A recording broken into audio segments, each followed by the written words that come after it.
Desarrolla un OPI positivo, edifício aqui a forma parte da comunidade de San Nicolás há muito tempo. Essa aqui é a primeira igreja adventista estabelecida na isla de Aruba e tem não somente uma gerência cultural, mas uno de fé também. Caminha com membros da igreja aqui a formar, a contribuir e de uma forma especial também a dar back na comunidade de igreja aqui. Para Hopi Anya, nós a luta com a manutenção do edifício aqui. Sin embargo, agora que nós a iniciar o processo para a restauração do edifício aqui, nós a mira muito importante para o aqui com o valor monumental. Naturalmente, é nota processo fácil, é nota projeto fácil, mas nós mira que nós não podemos deslagar a história aqui vai perder.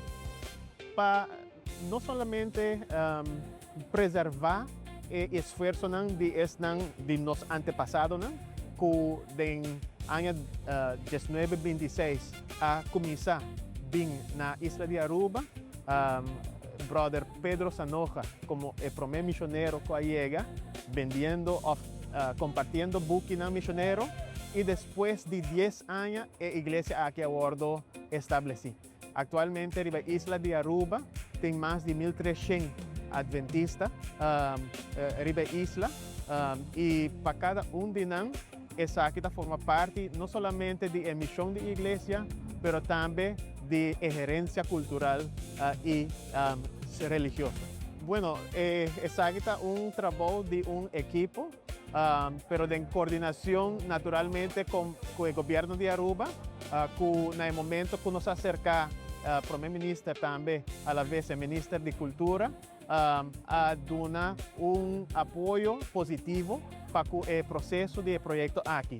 Não é nada fácil para de processo caminha com bonosa com Leo custo não vai vir, pero naturalmente em vez de renovar nós decidimos para manter o processo de restaurar. Coisa que eu quero dizer também está com o senhor Raul Hey de Monumentum Bureau por de princípio a dar seu apoio positivo para o projeto aqui, dando guia e também alguma recomendação em como nós podemos começar a encaminhar o processo aqui.